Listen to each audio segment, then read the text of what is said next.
Good morning, students. Today in this class, I will be discussing the socio-political context of Restoration period. First of all, about the Restoration. The restoration of the English monarchy began in 1660 when the English, Scottish, and Irish monarchies were all restored under Charles II after the interregnum period. The term restoration is used to describe both the actual event by which the monarchy was restored and the period of several years afterwards in which a new political settlement was established. It is very often used to cover the whole reign of Charles II, that is from 1660 to 1685, and often the brief reign of his younger brother James II, that is from 1685 to 1688. In certain contexts, it may be used to cover the whole period of the later Stuart monarchs as far as the death of Queen Anne.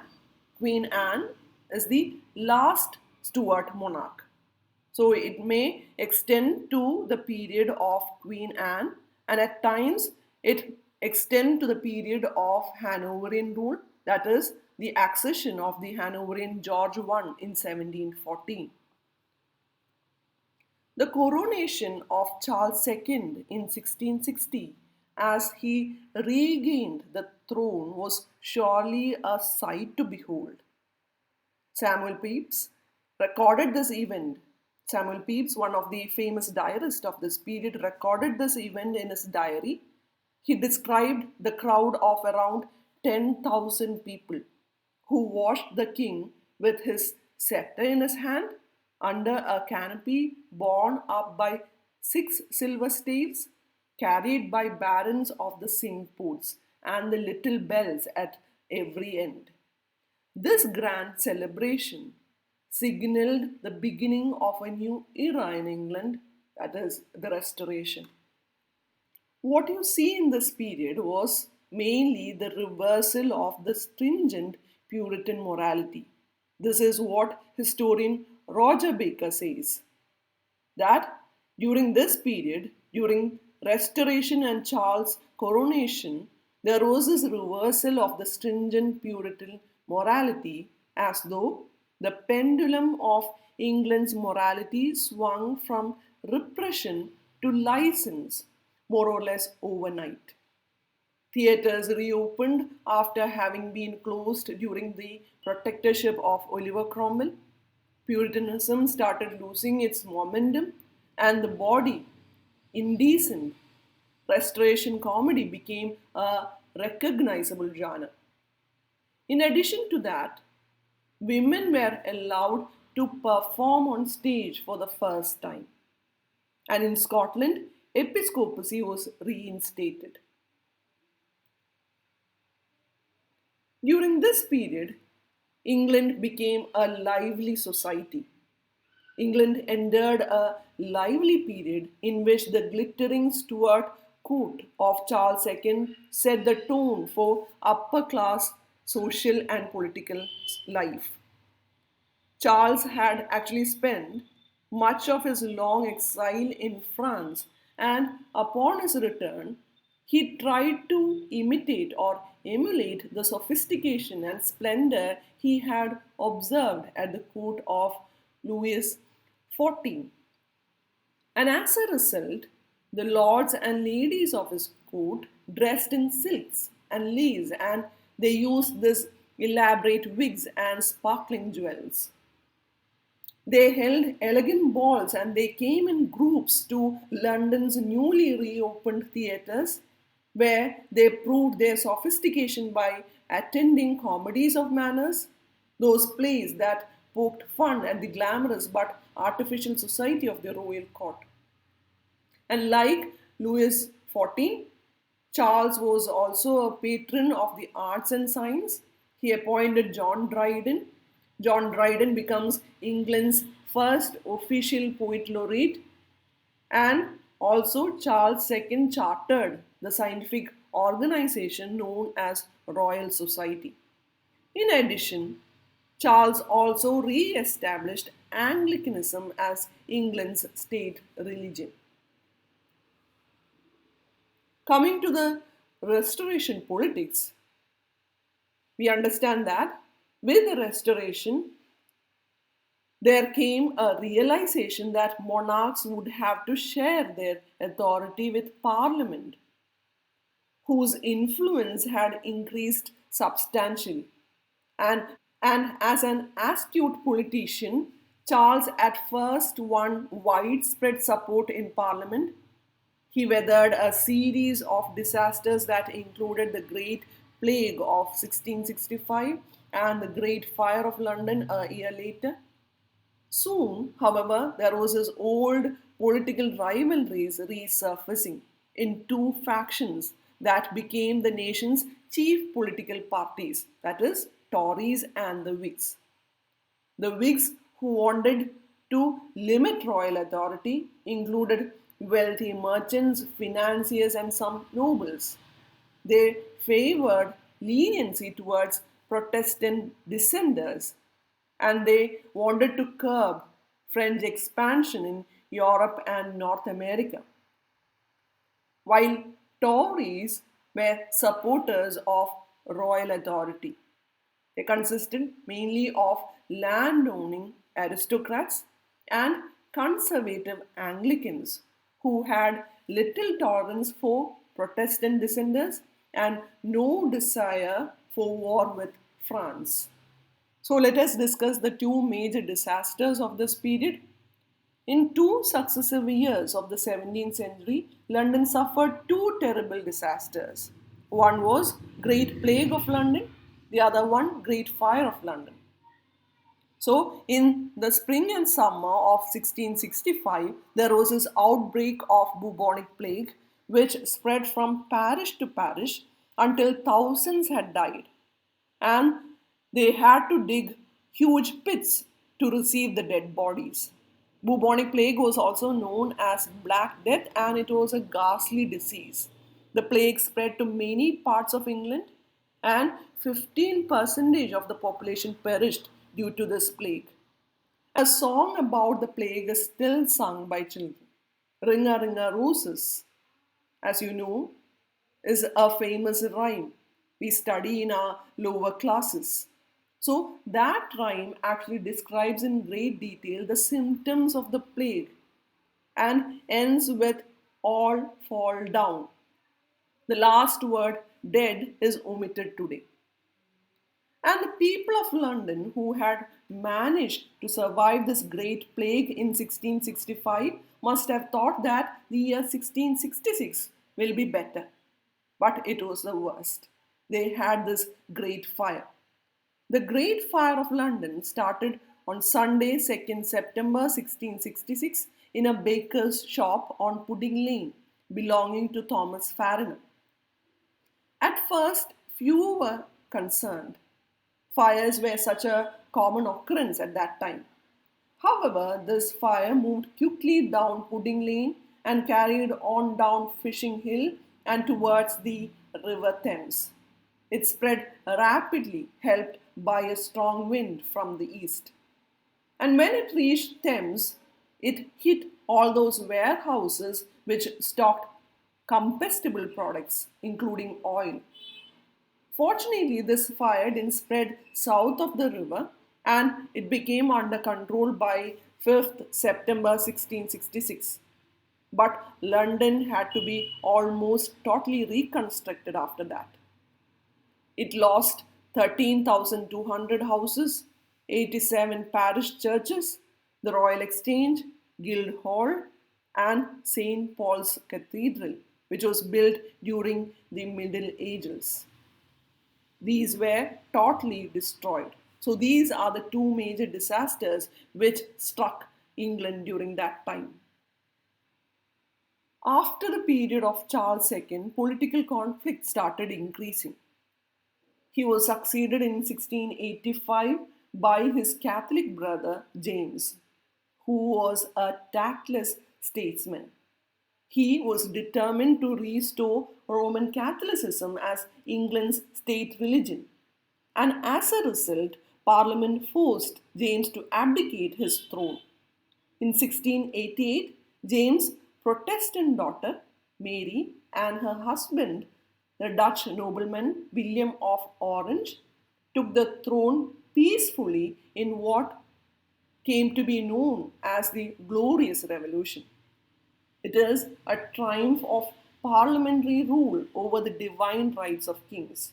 And the next year, Parliament passed this English Bill of Rights, which put specific limits on royal authority. And in 1702, the crown passed to Mary's Protestant sister, Queen Anne, who was stodgy, uninteresting at times, but undemanding ruler who faithfully tended to her royal duties. During her reign, Scotland officially united with England to form Great Britain. So these are the two major events during this period.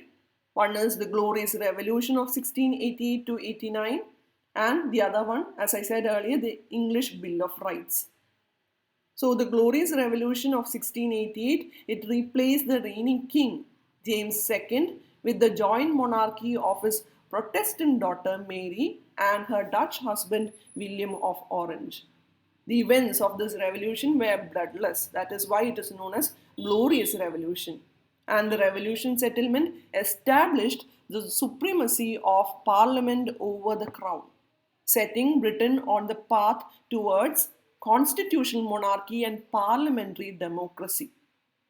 And then this bill was passed, Bill of Rights of 1689. In this law, rights and liberties of the people were declared and the power of king and queen was limited. It also settled the succession of King William III and Queen Mary II following the Glorious Revolution of 1688, when James II was removed from throne. This law had a big influence on the colonies in the north and the Constitution of the United States. Most important ideas of the articles of the English Bill of Rights are: it made it compulsory to frequently summon Parliament and to hold free elections. Parliament members should have freedom of speech. No armies should be raised in peacetime.